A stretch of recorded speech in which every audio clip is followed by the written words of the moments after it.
Family, happy Monday. What's going on, y'all? It's your girl, your cousin, Tanisha Peoples, live with my homeboy, Jason B. Allen, and we missing Neo today, but we are the trio that talks that real shit and gets into good trouble all the time. And today we're joined by a very special guest. We got Mr. Tremayne Haymer representing North Nashville. Tremayne, how you feeling today? Hey, man, I'm free white 21, so I'm doing good. Hey, I know that's right.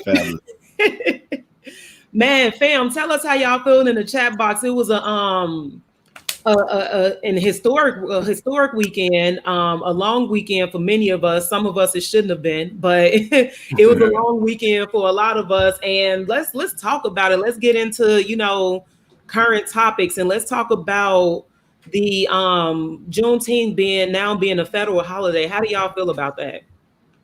I got distracted right quick. But first of all, it's good to be back on Monday. It was a powerful weekend. This is actually one of my best, most light times of the year, not just because today is the first day of summer. I'm a summer baby, right? But also because we got to celebrate Juneteenth and we got to celebrate Father's Day. Mm-hmm. And so just the fact that the energy that was out there, celebrating Blackness, celebrating our ancestors, celebrating Black men who too often are not celebrated for their contributions in our society, especially in our households, in our families, in our communities. And so it was a really dope weekend. Very exciting. Yeah. Tremayne, how was your weekend? Man, absolutely blessed. I can't put into words how blessed I am. I've been over the weekend celebrating Juneteenth and, just talking about Juneteenth with my sons, and letting them know the importance of the holiday, Jubilee Day, Emancipation Day, whatever you want to call it, we be free. You know what I'm saying? And, just talking about it with my sons and my daughters. And just the next day being able to, sit and chop it up with my father. It was the first time that me and all of my brothers was together, and just sitting there and looking at the similarities between us and our father. And, it was absolutely amazing. And, and also, I'm sorry, man, I'm a mama's boy. Always have been, always will be. And to see my grandmama sit in the house, to have all her grandchildren for the first time in her house, along with 4 of her great grandchildren. Oh man. So it was absolutely a blessed weekend. And, I look forward to many more to come, Father's Days and Juneteenth. Most def. And it was beautiful here in Chicago. We saw a lot of Juneteenth celebrations, which I don't know if y'all agree, but last year with the murder of George Floyd is when we really saw a lot of celebrations around Juneteenth. And it seems that those celebrations are growing and the education behind it is growing, and, people are becoming more, woke, as we say. But I do want to get into, again, how y'all feel about it being legalized, because with a lot of people becoming woke, this is also an opportunity. I think there's some nuance in this conversation. This is an opportunity for America to capitalize off this opportunity, as they have done so many times, in commercializing Juneteenth as a holiday. So now we got Walmart selling Juneteenth shirts. I'm glad I ain't see no white people, no kente cloth. Like, I was waiting on. I'm like, white people, please behave yourselves this weekend. Please don't show up like how Nancy and them showed up and took the knee and all that stuff. I'm like, don't do that. Don't be extra. If you feel like you want to be extra, ask a Black person. This is the time. But I am concerned about the Juneteenth being commercialized. And personally, I would have preferred, because I wasn't the person that was advocating for it to become a federal holiday, I would prefer that it been something special that we kept within our community. So how do y'all feel? You know, well, actually, I'm gonna let our guests go first, and then I'll chime in. Oh, I mean, yeah, you're right. I don't want to see Juneteenth commercial sponsored by the Gap, nor do I want to see, white people wearing kente cloth just to show that, I'm saying, hey, I'm celebrating along with you. Truth of the matter is, if you wasn't preaching it, you wasn't teaching it before George Floyd, you know what I'm saying? Don't, and it's kind of a backwards way of thinking, like, man, don't celebrate with me now. I found out about Juneteenth, but like I said, on the other hand, I found out about Juneteenth in school. There was this mean U.S. history teacher, Donna Harper, mean white lady, but she taught real shit. You know what I'm saying? She taught, and I remember talking about it, and I wasn't the best student. And I just remember just having my head down, and she was like, do you celebrate the 4th of July? I said, yeah, I celebrate the 4th of July. Who don't? I like pork. You know what I'm saying? I celebrate the 4th of July. And she was like, well, don't you know in 1776, your people were still enslaved. So, you need to pick up your head and, listen to me when I talk about this Jubilee Day. So I'm glad that it's being recognized, but, I'm saying, I'm really anxious to see, like, how many corporate hands is going to put they stamp on this and try to profit off of, this celebration. Yeah, I think that's a good point. I would definitely add to the conversation that, too often we get too caught up in what white Americans are doing, and we don't hold ourselves accountable. I learned about Juneteenth from my ancestors. It started in my family. So for me, I've always known about Juneteenth. I've always celebrated Juneteenth. I've always been aware. That doesn't mean that just because everyone in my family knew about it, that they celebrated it, right? But people can grow and start to come into their own about things. And so I like to leave that space available for people to do that. But I think as Black Americans, we need to stay focused on what we need to do to make sure that what we want to see for the betterment of our community is done. So reparations. We've been talking about it, but that needs to be something that is connected with Juneteenth. We didn't hear a lot of those conversations. We were too emotionalized. And even thinking about Tulsa and Greenwood, we were too emotional about the ancestors. And that's why I wish, because now at the aftermath, Greenwood is starting to fade away. Tulsa is starting to fade away. People aren't focused on it anymore. But what people remember from those things is the tragedy, right? And the tears and the recognition of a mass murder, but yet there is still no reparations. There is no financial ties that are connected back to Black communities and Black residents to say, here is how we want to help you all rebuild communities. Here's how we want you, to help you build schools, right? We're not even having those conversations. So I think that we need to stay focused on what we need to have done in that power of Black Twitter, Black social media. Stop all this crying and complaining. Let's get out here and push our own narrative. And we know that WSB TV and Channel 5, Fox News, and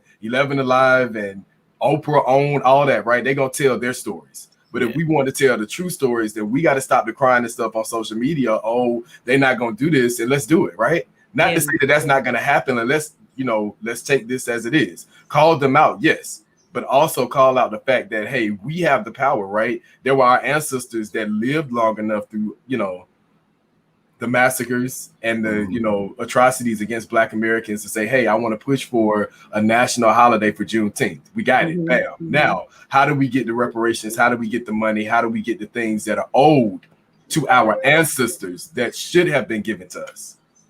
And to Jay, like, the reparations, but also the protections, because again, I'm tired of America feeding us shit and calling it sugar. Because again, there was this meme floating around about Juneteenth being federalized is gaslighting, and I completely agree. Like, y'all found the easiest thing that y'all can do for Black people by giving us recognizing a holiday, recognizing freedom, recognizing, acknowledging the brutality against Black people from 1619 to 1865. But then y'all don't want to pass the Emmett Till anti-lynching bill. There's so many bills sitting there protect us. Y'all stuck on police brutality. Y'all stuck on police reform. And it's like, well, let's give them Juneteenth. We not gonna forget the shit that y'all owe us and the protections that we need to live in this country, because the Constitution has not given us the same protections that it's given white people. Or Asians. We need to add extra stuff onto that so we can feel equal in this country, and they haven't done it. And so it's like, that's the problem. That's the problem that I have. You trying to pacify the fight for liberation by giving us these small things. And like Charles said, we need tangibles. So we need reparations, we need policies, we need equality, we need equity, we need everything. You not just go give us a goddamn holiday and think we go sit down and be happy with it. So I just want America to understand that. I want you to really understand that, because while we're happy, and I'm not going to minimize the work that the activists did to get this passed as a holiday, but they owe us so much more, and we cannot be satisfied with just Juneteenth as being a federal holiday, especially when that's not a holiday just for Black people. Y'all gave the whole damn country a day off. Hell, we had to work in 1865. Shit, we off. The rest of y'all not. Yeah, go ahead, brother. I was going to say, I wish I can find that quote that sums it up by Malcolm X. In summation, he was essentially saying that America is so quick to give us these things to make it seem like that they care, but you know what I'm saying, it's just to pacify us. If they really want to give us something, give us economic freedom and give us the ability to generate generational wealth. So I wish I can find that quote. Now, somebody, if you're in the chat, you know what I'm saying, please quote that so I can actually remember it. Most definitely. Yeah. So, you know, Black fathers on the front lines, I think that it was, you know, touching back on Juneteenth and combining that and connecting that with Father's Day. It was good this year to see more Black men out with their families, you know, celebrating their brands, their businesses, being in the community, being visible.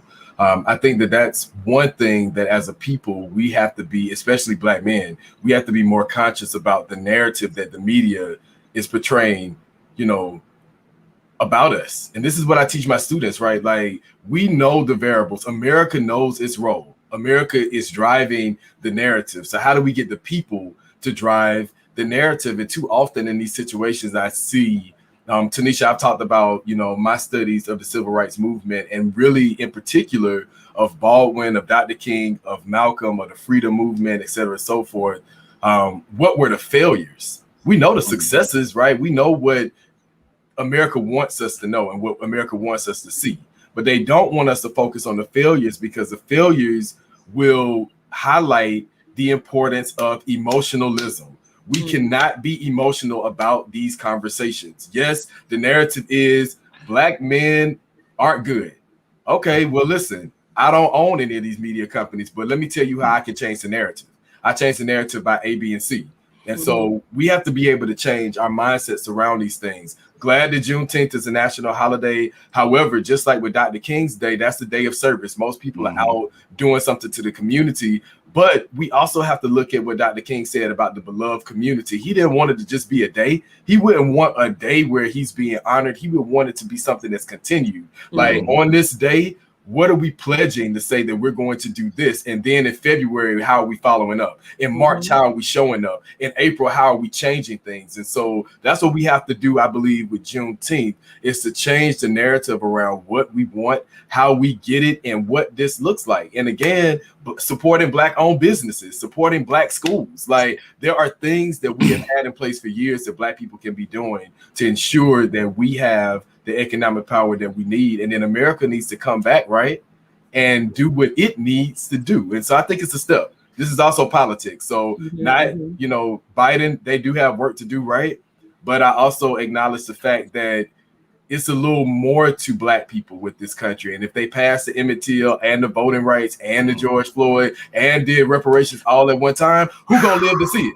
Because I'm gonna be honest, we all know it's gonna be a flat out war, and then the ants, the roaches, the birds will be left to say, well, dang, the Black people got it, but no one's here. The bed bugs, goddamn. Because they would have a fit. I mean, I'm just being honest. My daddy and I had this conversation over the Father's Day weekend, and he was just like, yeah, remember, you know, your granddaddy bought a house and they burned it down in Wake Forest like years ago.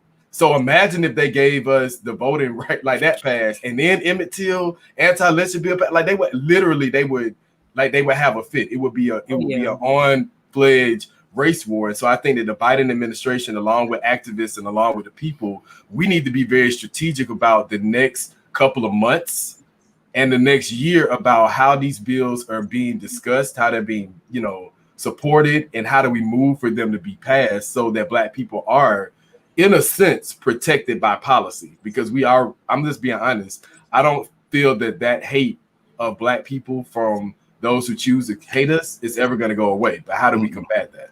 Yeah, facts.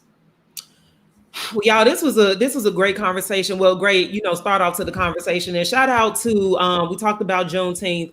Shout out to everybody that celebrated Juneteenth accordingly, and everybody that's educating themselves around the history and carrying that history with them in the fight. And also shout out to the Black fathers, because we celebrated, again, Father's Day yesterday, and we saw so many beautiful Black men and their families out, just loving on each other, and it was a sight. So shout out to the Black fathers. And I just want a quick, public announcement. My birthday is Wednesday, so shout out to the cancer babies in the house. Hey, me, Jay, and Neo are cancer, so we on here representing heavy. Yeah, we really are. It's very interesting. We emotional as hell by nature, but let's get into the conversation, because following Father's Day, we want to really connect with and have a conversation with Black fathers who are activists, which Tremayne is. And I had the honor and privilege of meeting Tremayne a couple of years ago in Nashville when he delivered a speech to a network of activists, educators, parents, that he just lit the whole room up. And so when I think about Tremayne, I think about Nat Turner, and I think about Denmark Vesey, and I see like their spirits in you. And more than that, when we talk about fatherhood, it's not just the creation of children, but it's also the protection of their lives. And that's what you do. And so we want to, get to know you more and more about your work and your family and you as a Black man, and hear about why you got into activism. I mean, essentially it started with Nancy and George Haymer. They are my grandparents. God rest their soul. I remember having to walk with them to the polls to go vote. And I just remember a sense of pride, seeing my grandmother cast her ballot. And I remember the conversations in those ballot lines. And I remember hearing the stories about when her mother, it was dangerous for her mother, my great grandmother, to vote. And our uncle in Alabama, who was registering voters, and his church got burned down. So, my activism started, at a young age with my grandparents, and seeing and hearing about the struggles and the fights. And I just really, like, honestly, they raised me to be on the front line. I was always taught to, go out and do unto others, but also, uplift and enlighten. So that's where it started with me. And, just what fate will have it is, I always wanted better for my children. I grew up, like you said, in North Nashville. And, during the time I was growing up, there's statistics that show that the zip code that I grew up in was the most incarcerated in the nation. During the era that I was growing up, that's like late 80s, early to mid 90s. And, that really made me think, like, honestly, you have Compton, California, all the boroughs of New York, Miami, places like that, Chicago, and little bitty old North Nashville had the most incarcerated per capita. And I didn't want that for my children. And that's where my fight started. And, the biggest fight was, how I was educated. I had to, I essentially had to learn the hard way that, education, wasn't equal at all. Growing up in the metro public school systems, they, especially in the area that I had, they wasn't given a lot to give us. They wasn't given the tools. And, for that, you had disgruntled teachers. I remember, like I said, growing up with my grandparents, man, I wasn't into typical, child shit. You know what I'm saying? Like, I would look at the news. I would read the newspaper. I would, get up and drink coffee and talk about current events. I really wasn't too much into G.I. Joe, Transformers, and playing it, and all that. I wanted to sit and just soak all this info from my grandparents. So, growing up, I always wanted to be a part of politics. You know, my aspiration was being the first president of the United States. You know what I'm saying? And I remember fourth grade year. That's when, you know, essays and presentations was really being driven. I remember my first essay and presentation. It was about what you want to be when you grow up. And I remember kids, you know, little brown and black kids. I want to work at McDonald's, and I want to, you know, work for the sanitation department. And, you know, just, I'm looking at them like, man, y'all dream big. Right. But the teacher was like, oh, that's great. Oh, that's great. And then I remember, look, check it out. I had my Easter suit on and everything. You know what I'm saying? I looked presidential. And I'm like, yeah, you know, when I grow up, I want to be president of the United States. And the class bust out laughing. And then, you know what I'm saying, what really scarred me was I looked over to my teacher and she was laughing too. And she said, son, I like your ambition, but not in your lifetime or mine, there'll be a black president. Wow. And you know what? That absolutely crushed me. That crushed me. That aspiration and dream was killed, and I wound up picking up a basketball. Did pretty well, but you know what I'm saying, like far from being president of the United States.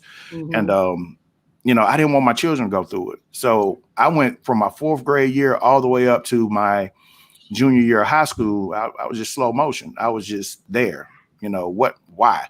You know, my dream is to be this, and you're telling me, you're already conditioning me for, you know, just being mediocre.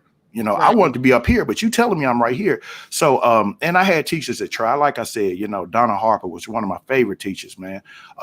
She tried, and I just wasn't getting it. And then at this time, the homies that, you know what I'm saying, I was playing ball with, they realized, you know, either through growth spurt or they wasn't that good, that, you know, NBA, NFL wasn't in their future. So they picked up them packs.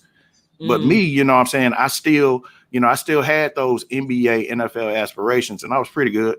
And I just remember coming home and lights being off and phone being off, and, you know, having to rely on my uncle to give me shoes because, you know what I'm saying, my foot was too big for my son, for my mom to buy me shoes. And man, I just made that bold proclamation to my mom in the 11th grade, you know what I'm saying, hey, the hell with this. You know, we need help around here. I'm going to pick up this pack. My mama beat me like we didn't share the same last name, and she sent me to a town called Franklin, Tennessee. And if you don't know about Franklin, Tennessee, they had, you know, like this big old hoopla about the Confederate flag being hung in the middle of the hallway. You really didn't hear no good things about Franklin. But my uncle, you know, he moved up there, and he was like, you know, he called me, and, you know, he went upside my head too. And that day, it was on my birthday, my 18th birthday. That day I moved to Franklin. And what I got at Franklin was something that changed my life forever. I found a community in Franklin that cared about Tremayne, educational wise. And Miss Willie Dickerson, you know, she looked at my transcripts. She looked at me. She was like, hey, babe, I'm gonna let you know this right now. Franklin don't graduate no dummies. And she did everything in her power. And I was in the 12th grade, reading at the 5th grade level. That had to stop. I had tutors, you know, and then I went up there sole purpose, you know, I graduate, you know, that's it. And when I got up there, you know, I still miss playing basketball. And so I would skip lunch and go into the gym when nobody was looking to play basketball. Just so happened, basketball coach was walking by the gym and wondering who was in there shooting. And then, you know, he pulls me out. I'm thinking I'm in trouble. And next thing I know, I'm playing basketball for Franklin High. And, you know, Miss Dickerson said, well, you're not playing basketball because you're good. You're playing basketball because of the connections you can make within the community. And to this very day, you know, I found out in the 12th grade what community and what true excellent education looked like. And the scariest day of my life, it wasn't, you know, being robbed, being jumped when I was in North Nashville, having that. Y'all, I'm like, oh, there we go. It's some y'all internet in the South be hating. I don't know. For real? Yeah, y'all internet be hating. Oh, but man. you back, we got you. We glad you back. It's everywhere too. I believe it was Chicago a couple of weeks ago, if I'm not mistaken. Well, I mean, so I think it's just everywhere, right? Yeah. But yeah, like I was saying, it all started, like the scariest day of my life. It wasn't, fighting every day in North Nashville, getting jumped, getting robbed, anything like that. The scariest day is trying to figure out what school is my son's going to, because I don't want them to go through what I've been through. And, I've been on the forefront ever since, so. Yeah. And you said a few key things, like when you talk about how, when you said that part about you had aspirations to become the first Black president, it took me back to that scene in Malcolm X when he was saying what he wanted to be, and his teacher was telling him, like, no Negro. I don't know if he used the actual N word, but it's the same thing. And so we see that happening throughout history, where educators are telling Black kids what they cannot be, and it crushes their dreams, and they actually internalize it and believe it, and they don't aspire to be what they can and what they want to be. And so that really resonated with me. Jay, did you want to say something? Yeah, I heard this. I tuned into Chris's podcast earlier this morning, and it was the same conversation around, the role that educators play, what educators, have the power to do. And I want to push that just a little bit, because I am a champion for family and community engagement. And your first teachers are those in your family, not just mom and dad. I lived with my great-grandparents for a while as well, and they were able to instill things in me that still resonate in my spirit to this day. And so I think that we put a lot of emphasis on the impact that teachers have. And I always push back on the notion that it takes a village to raise a child. So even if you do experience that one or two or three, teachers that are not the best encouragers, or don't understand your culture, or don't understand who you are, I'm saying this because our families, our communities have a larger role. Like, I feel like we have this mixed up. Teachers go to school to train themselves on how to teach, the art of teaching, how to teach children how to become their best selves in careers and, their gifts and all of that. Our cultural influence and belief and self-determination is most resonated in our families and our communities. Our schools support that. And so there are so many kids, I've heard so many stories about how kids have been, kids who are now adults experience bad teachers, and it completely shut off their dreams. And I'm like, but schools are not the gateholders or gatekeepers of our dreams. We are. And our families, I think that we have taken the power away from family, away from engaging our families and our parents in these conversations, because we all play a role. It can't just be, teachers are doing this, the educators are doing this. I'm not saying that they're not, but I'm stuck on, we are losing so many gifted people because they experience one bad teacher, but they have a village, whether it's a foster family, whether it's grandparents, whether it's aunts, uncles, whether it's the church, whether it's, Everybody Eats is connected to a gas station that has a longtime family that's owned it, that's always pouring into people. I'm just putting that part of the conversation out because we lose the fact that families, fathers, mothers, our communities play a big role in, empowering us. And I just wanted to make that connection, because we too often are lost in our schools because we put it all on the teacher. Yeah, and that's true. But to me, and I'm sorry, man, young Black male mind is fragile. You know what I'm saying? Oh, yeah. And that's why I give my sons continual support. If you're not trying to support my son or my sons or even any of my children, if you're not trying to support them and mold them to what they want to be, I don't need you. But my grandparents and my parents didn't have that option. And of course, my grandparents was like, son, you can be anything you want to be. But then I hear about how horrible the struggle is. You know what I'm saying? And then I equate the struggle and what they're going through to this teacher telling me what I'm not going to be. And it kind of, like I said, it resonated, hit hard. I still had support. Don't get me wrong. I still had support, but that really changed scholastically who I could have been, because, she wasn't the first to tell me that. And then, like I said, when I picked up a basketball and I was pretty good at it and I was pretty fast, that seemed like that, hey, you playing tonight? Okay, you got an A. Cool. You know what I'm saying? Yeah. Like, I didn't have to work for it. So, and I really dig what you say about, the family, because that's where it has to start. That's how we rebuild. We got to rebuild our families.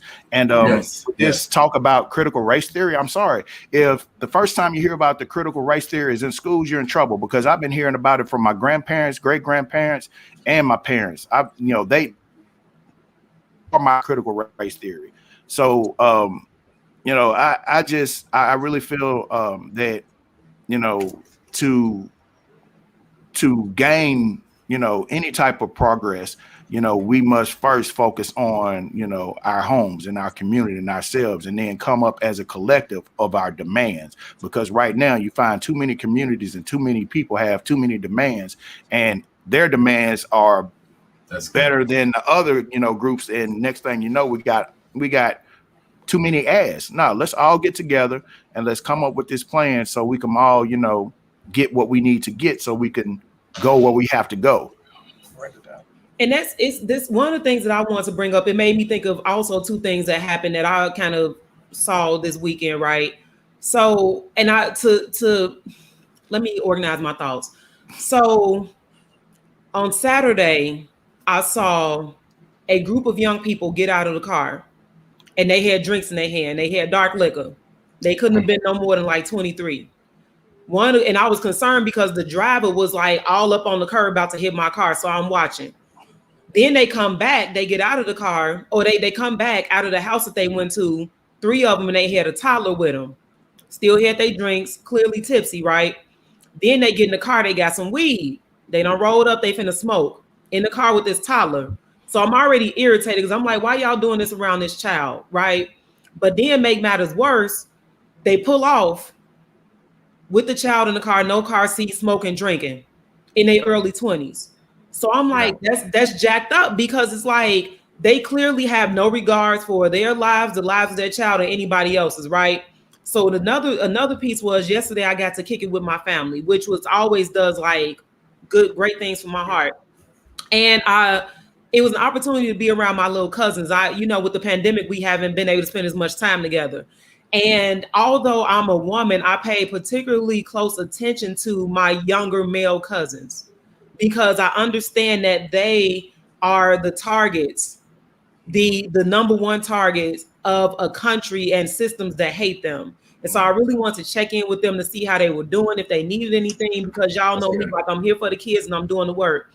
And so tying it all into the conversation that we're having now, and the crises that's against like Black kids and Black adults, it made me think like all that sounds good around family being the, an environment, a village around education. But we also have to consider the fact that we have this internalized oppression that's been perpetuated for generations that tells us that told us and is trying to tell our kids that they aren't shit.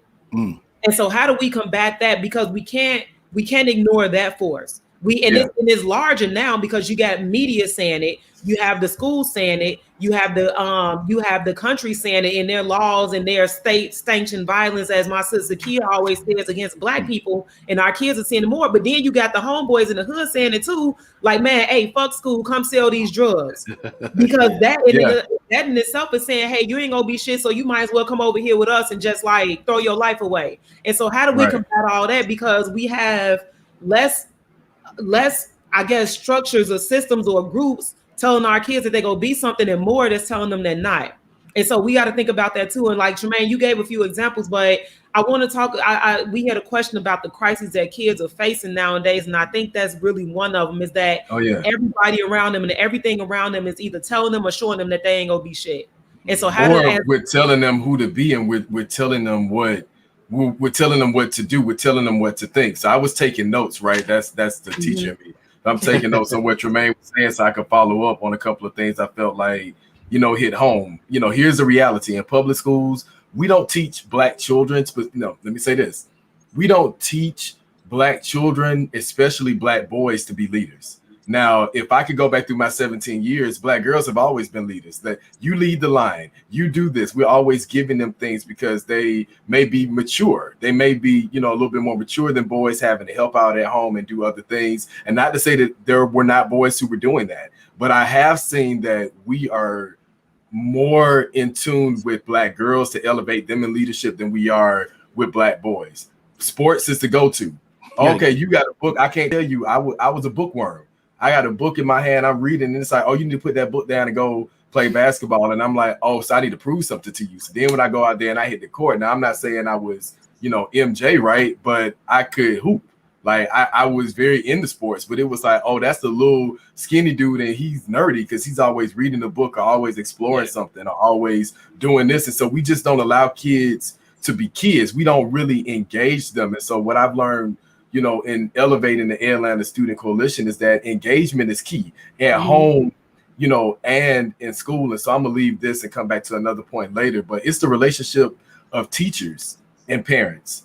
Our teachers and parents both. Are we gate, keepers of oppression? Are we oppressing our kids by telling them what we want them to be, what they should be, what they should do, what they need to consider, what we want them to be? Or are we innovators? Are we allowing them to grow into who they really are and supporting them in that process and not, giving them boundaries that, really don't allow them to be their best selves? And so that's what I wanted to add into the conversation around what can be done. We need to change how we engage our families. We need to change how we engage each other. We need to change the relationship between teachers and parents and kids, but also with our youth, and really focusing in on effective ways of engagement and not just telling them who they should be and what they should do. And so following up with that, Tremayne, can I direct this question to you? Yeah. How, as a Black man and as a father, how do you change the narrative and change the dynamic, especially again in a system that's sought to dismantle Black families and disempower Black men, so that we wouldn't have this support, this village, and this education and this nurturing of leadership in our children? So what are your recommendations around, flipping the script for as a Black man, as a father, as an activist, so that we can rebuild this village of support for our kids? Yeah, the nature of what I do is I speak to parents. I speak to parents about navigating through education. I speak to parents about, just, general concerns about community or whatnot. But what I love to do is engage with the children. There is no other joy than I have is when I go door to door in the projects and I see kids, fighting, picking up sticks and playing guns. And I'm like, hey man, hey, that's not cool, man. You don't need to do that. And and it's sad because they already feel like there's no way out. But it only takes one person to tell them, hey man, man, you can be so much, you know what I'm saying, and be intentional with it. And I remember it was just last week when I went to the same project. It was this little kid that, like I said, playing wrestling, roughhousing. I mean, bad. You know what I'm saying? Little boy was bad. And I sat him down. I'm like, hey, you know what I'm saying? Like, that's not how you want to be and all that. And then, I would talk to him about going to school. Like, I'm suspended and all that. And then I remember, like I said, last week I came back and he was like, hey, Tremayne, or Mr. Tremayne, I'm reading books now. And I was like, oh, you reading books? Oh, well, what book you reading? Dr. Seuss. Well, it's a start. You know what I'm saying? He ain't out there, and like I said, to me, I have 2 Black boys, but every Black boy that I come across, they're mine, and I treat them as such. And just uplifting, our young Black boys and letting them know they can be something more than what, this society have them pegged to be. And that's everywhere. Even, the young Black boys that, teenagers and, a little bit set in their ways and, going a little wayward. I sit and I talk to them. Why? And a lot of people are like, man, you're brave. Why do I have to fear my own? You know what I'm saying? Why do I have to fear my own? If I see, a young teenager doing something that I really don't approve of. Now, don't get me wrong. I ain't the old man. Like, oh, y'all young boys, y'all this. No, you just casual come up to them, talk to them like they want to be spoken to, but letting them know, you know what I'm saying, what's really real. And, selling drugs, gangbanging and all that, you know what I'm saying, who is that glorifying? Who is that glorifying? But, right. You know what I'm saying, going to school, getting the trade and coming back and putting businesses in your communities, you know what I'm saying, guess how many more you'll impact. So, my thing is just, stop being afraid of these Black boys, man. Come embrace them. Let them know who they truly are, man. Homeboy, you are a king. You are a king. You are the most mocked person ever in history. The black man is the most imitated person ever. Everybody want to be a black man, but nobody want to be a black man. I would say how Paul Mooney said it, but you know what I'm saying? Right. Everybody want to be a black man, but nobody want to go through what black men go through. And you know, to me, that's why I embrace this, man. I love all my brothers. I love all my brothers. I want to see all my brothers doing well. That's that was powerful. Go ahead, sister. Before we get to the question, because Jay got a question for all the black fathers. What we need y'all to do, we got a couple of handfuls of people tuned in. We need y'all to like this episode. We need y'all to like, love it, however you feel. Show us some love. Share this out and drop y'all. We want to talk to y'all too. You want to hear what y'all thinking and all that stuff. You know, any questions that you might ask or have. So drop those in the chat, y'all. Come kick it with us on the porch at TDRS. All right, so we gonna get back to the convo. Go ahead with your question, Jay. Yeah, I was also going to say, if you're on Facebook, you can share this in a couple of groups. I've shared it in some male educator groups because, you know, we really need to be having these conversations. Tremayne made a great point, right? You know, our black boys are kings. You know, growing up, my great grandfather, you know, I remember his stories. I never subscribed to labels. And I realized that having a husband, I guess I have to identify as being LGBTQAI+, right? Regardless of the fact that at the end of the day, I still know who I am. I also have seen myself become more vocal in the sense for black boys who do identify as being gay or LGBTQAI+, because I'm gonna be quite honest, we're not protecting them. We're not speaking for them. You know, we're not celebrating them. We're not including them in the narrative that, you know, black boys are kings, but there's a but to that, because you're a king. But if you're gay or any of these other things, then this may not, you know, include you. And so my question is to not just black dads. You know, I shout out my dad, who supports me and loves me full out for who I am.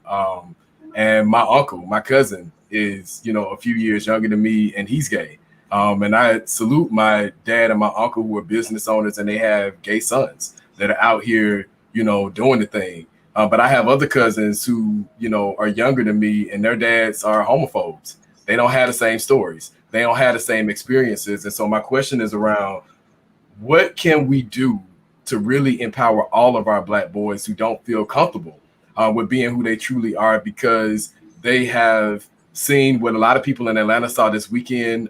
There's a viral video. If you type in Tyler in Atlanta, the video will come up, and it's his dad, right? Cussing him out in front of his whole family with his uncles and his cousins in the hood.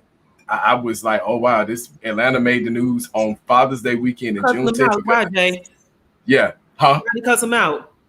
Well, they cussed this young boy out, Tyler, who is not even a teenager yet, because he's too feminine. They, you know, I guess he identifies as, you know, LGBTQAI+.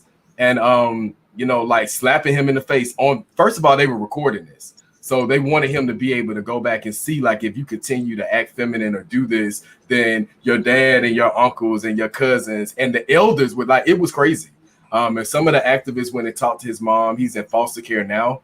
But when they went and did that and they spoke to the people, the lady in tears was like, this is happening so much in Atlanta. We get kids from Tennessee, from Alabama, from South Carolina who are leaving their houses because their families are attacking them because they're black boys and they identify as LGBT AIQ+, right? And so a lot of acronyms, I know the last part I kind of messed up, but it's important for us to remember that these are our sons too. And so that's my question to black dads, to black men, to black male educators. What are we doing to ensure that all of ours, whether they are gangster, they are drug dealer, you know, they're gay, whatever it is, like, what are we doing to ensure that we are lifting up all of our black boys in the conversation around black boys are kings? First of all, you're still ours. You're still ours. You're black. You're ours. And you know, I'm not the person for labels either.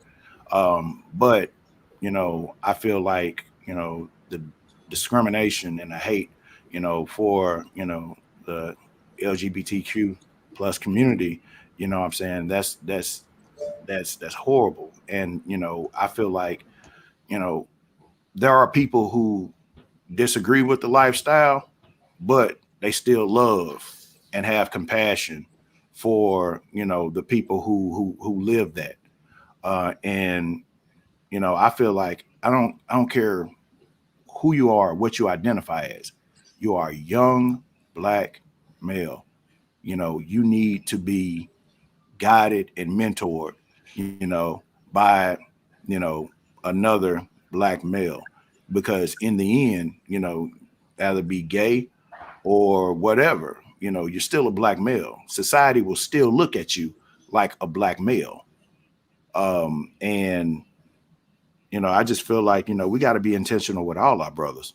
You know, we got to love all our brothers, you know, and, you know, I hate to hear stories about that. You know what I'm saying? About a young brother being smacked and abused because he's a certain way. Too. You know what I'm saying? Like I said, I was a certain way. You know, I wasn't gay, but I was weird as hell. You know what I'm saying? Like I couldn't hold conversation with children. And whenever I would go to cookouts and I want to be around my grandparents, I want to be around some adults, get on somewhere. You know what I'm saying? And then going over to be with my cousins, you know, get teased.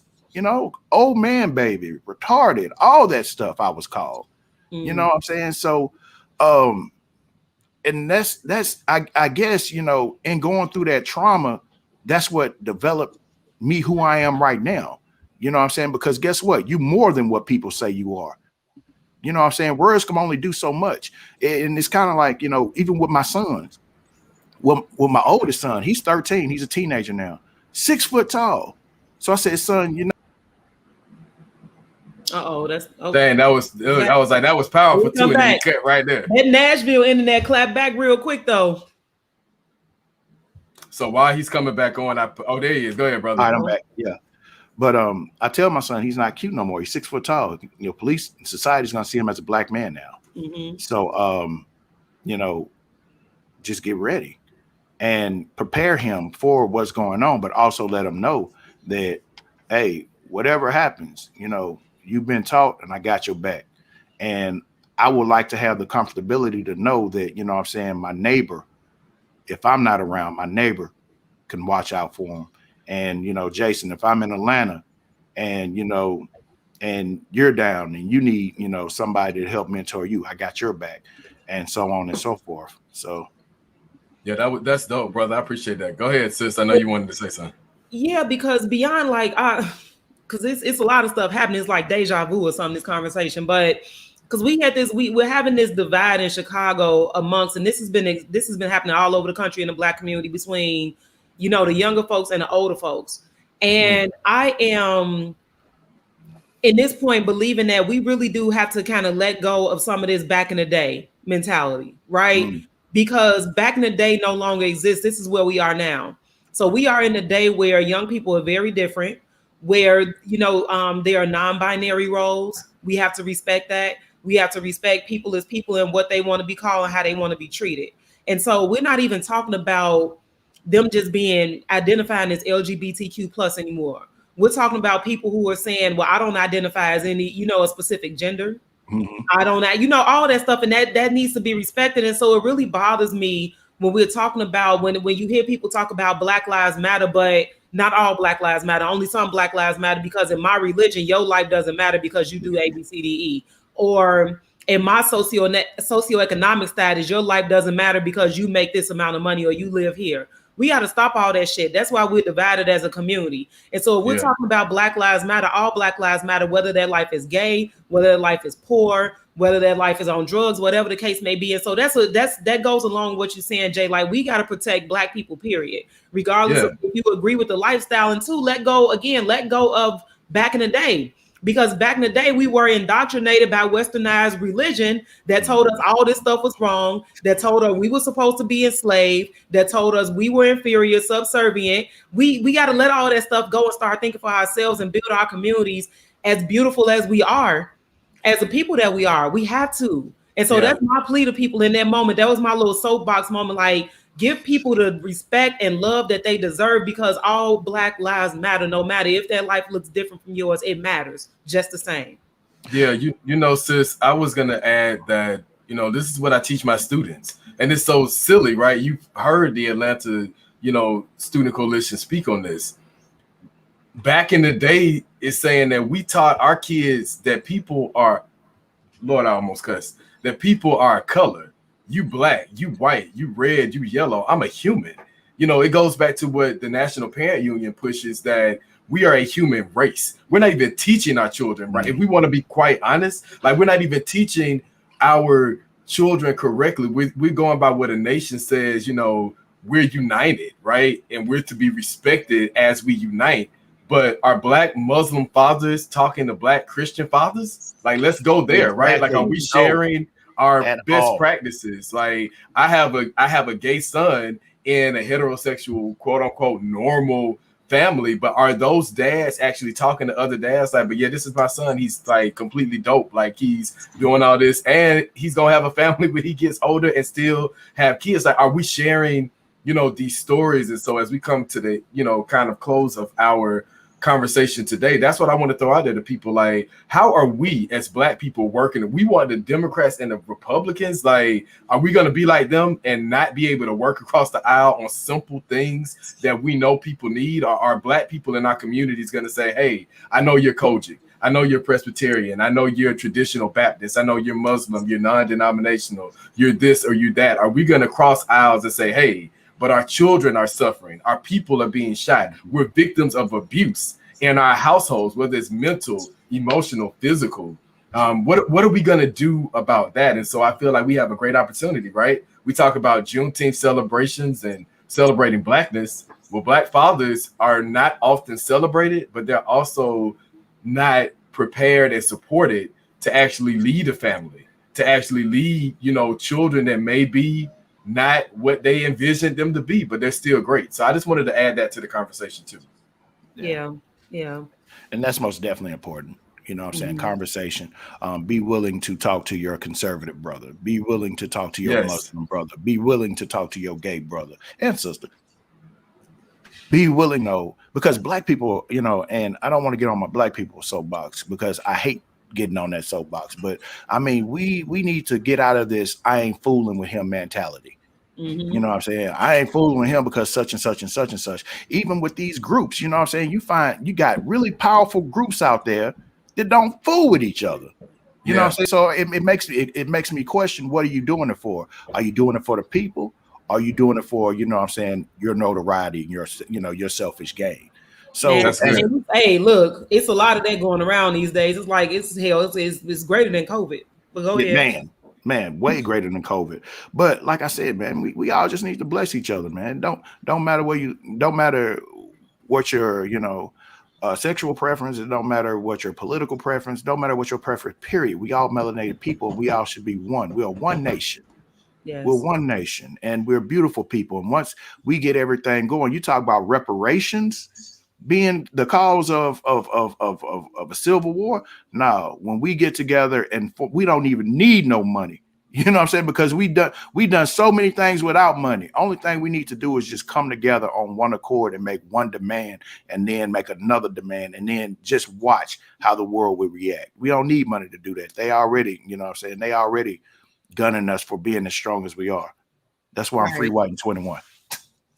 So with that, let's close with this final question. And y'all don't go nowhere, y'all. We still got a couple of minutes, but I do want to shoot this question to both of you guys. So given the current climate of hostility and aggression towards Black people, particularly Black men, what are some of your fears? Jay, your fears as a Black man in general and an activist, and Tremayne, your fears as a Black man, father, and activist with, again, Black children. How do you push past those fears and continue to fight for Black lives? So, I think fear connects back with the emotionalism, and I try to take that out of my thought process of what my next steps are and what I'm going to do. This is what I would challenge Black male teachers in classrooms to do. I realized that, one of the Charles Jefferson Jr. actually said this, that, words are powerful. They hurt. They resonate, right? We remember what teachers said to us in our adult lives, right? See how powerful that is? And so as an activist, but also as an educator, and something that I do with my students every week when we connect in class and with the Atlanta Student Coalition, is that you have to show up and be willing to take on the world as your best self, not what the world tells you to be or who they tell you to be or what they want you to be. And so it starts there, but it also takes a certain amount of courage to be able to do that, because a lot of times, you know, it may not align with who we are. And so as being adults and growing up in different ages and generations, right, you know, we are living through this age, but we didn't come of age during this time. And so I think it is very important for those of us who are rearing children, those of us who are working with children and after school programs, you know, early learning programs, you know, summer camps, all of these programs, all of these things are important. And it's important to make sure we have the right people who are leading our youth, who can understand that I am either going to be what? An innovator or a gatekeeper. And we know that gatekeepers suppress. They oppress people for being who they are, right? Right. Or co-conspirator, that I'm trying to stop progress from happening. So, you know, be an innovator, you know, be someone that is allowing people to be who they are for the betterment of our society, for the betterment of our communities, and allowing people to, you know, make their own decisions with the mindset of doing something that's going to have an impact on other people, that's going to be positive, and not something that's going to tear them down. And I think that's what I would leave with activists and educators who are in classrooms, who are in other spaces working with youth, who need to have a mindset of restoration and resolution, and not, you know, confinement. That's what I would say. I'll say this. I've already seen George Floyd. I've already seen Alton Sterling. I already seen Mike Brown. I've heard about redlining. I've heard about lynching. I've known people who got improper prison sentences. What do I have to fear? I can't fear nothing. It's my main goal and focus is for me to teach my children and the children that I come across to continue the work. You know, if I have a fear, my fear is not getting children ready for what's about to happen or what's about to come. You know, I just can't fear. I can't have no fear. And, you know, being a positive influence to every Black, brown, and even white kid, you know, just being a positive influence and changing the narrative and teaching my sons to, you know what I'm saying, take that step higher than what I've taken. You know, that's what I'm doing. And, you know, even my daughters, like you said, you know, Black women are born leaders and my daughters are leaders, outspoken. You know, anything you want out of a leader, my daughters got. But my sons, if they flex that leader muscle, they're targets. Yep. And I have to teach my sons, you know, that fear that you got, get it out of you. That's why, you know, I don't say I'm free, white, and 21. You know what I'm saying? That's the life you got to lead. You know what I'm saying? Like, there is so much difference between being a Black male and, you know, like interacting with the police, interacting with people in general. Like, you know, when you interact with a Black male, you don't know what you're going to get, but you're looking for that stereotype. It don't matter how intellectual the conversation is, you're searching for that stereotype. And then unfortunately with some white people, they're not comfortable until they see that stereotype. So, you know, but like I said, to answer your question, I've seen too much. I've heard too much. I watched too much. I can't have fear. That's good. Man, I don't know, like Jay, I don't know how you feel, but they hit home for me, because even when you look at, you know, Malcolm X, Fred Hampton, Martin Luther King, Dr. Martin Luther King Jr., all people that were targeted and murdered because of their activism.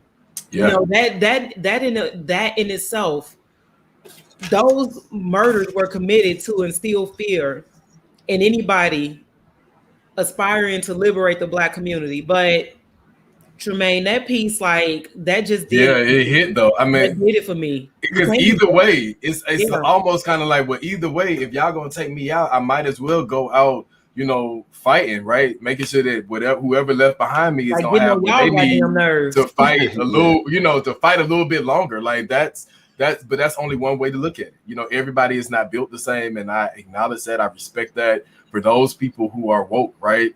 It's up to us to make that change for our future generations. And sis, I'm gonna say one thing too. Oh, yeah. You know, you mentioned that divide between, you know, the older generations and the younger generation, and you know, we also got to bridge that gap, right? There's some old school things that still work, but there's some new school things that are working too. And so, how do we bridge that gap? And so, you know, I'm not always on Zoom. You know, sometimes I still have my students do written assignments, right? You got to go to the library and pick up a book. And so, you know, how do we infuse those things? Because everything is so easy for them. Like my grandparents were telling me, you know, as my parents were in college, oh, y'all are the microwave generation. And I'm like, Grandma, what are you talking about? A microwave generation? But it was like, y'all want everything so quick and so instant. And it's like, you know, that was in the 90s. And that now you think like, oh, the 90s is old school now. And it's like, wow. Like, so, yeah. Yeah. Dead like death, bro. Like even the values, you know, old school values are definitely needed. But new school strategies, because we got new school politics and new school racism.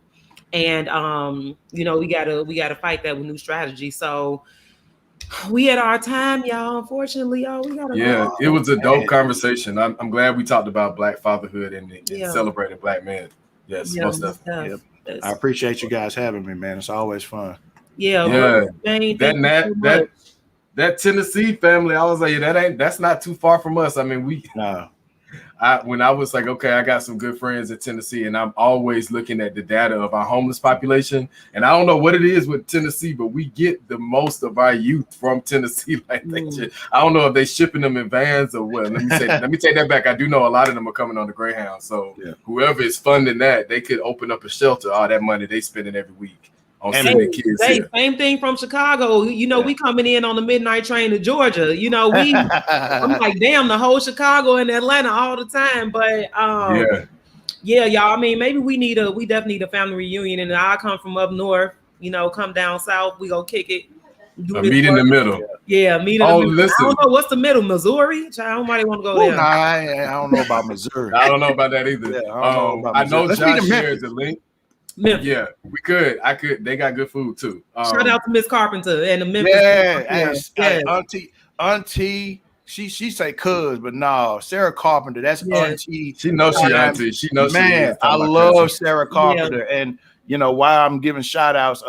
Shout out to Lionel Matthews and my brother Keeper, Gideon's Army, Nino Black. Otis Carter with Nino Black step up from Brown. Hey man, Nino Black. Hey, follow him on Facebook. On Facebook, man, my homeboy, he's real. Like I said, Nino Black, Otis Smith, of course, Nashville Propel. Just you know, everybody that's in that fight. Hey man, hey, John Henry. Henry Little. Miss B got a shout out. Bisha Hawkins, my girl, Bisha Hawkins. Just in Tennessee. Hey man, shout out to the ones that are doing this hard work. We know it's hard work, but it's also hard work. Shout out to y'all, and you know, let's keep up the good work and let's keep moving forward. Also, my Oakland cousins, Keisha, you know, all everybody from. You know, Oakland Reach and, you know, everywhere. We'll do Atlanta Thrive too. Put it Atlanta Thrive. Atlanta Coalition, like the whole family reunion. Like most definitely. Y'all, we meeting in Memphis. That's what we said. I done started a whole new family reunion show. This is my bad, y'all. I do want to say this though. Shout out to our team in the back to put up my Facebook link for Allen for School Board. I announced on the podcast last week. It's still going on, and we changing the game, right? I know some people were like, "Oh, you know, you're gonna have to come off of the podcast because of the name," and I'm like, "But I'm liberating Black people's minds so that we can build and own schools and uplift voices that we're not hearing." So I'm not gonna stop being my authentic self because I'm trying to play a political game, but I also want to bring to this election cycle something different because our people need to be engaged in a different way, especially knowing that we have someone who's in the race now that really wants to see something different for our children, our teachers, and our communities. And we can do it, right? If we're doing all these other great things, we can definitely change the way we're engaging and teaching our students. So yeah, check us out. I want to get like 1,000+ likes this week, family. So help us out. Allen for School Board.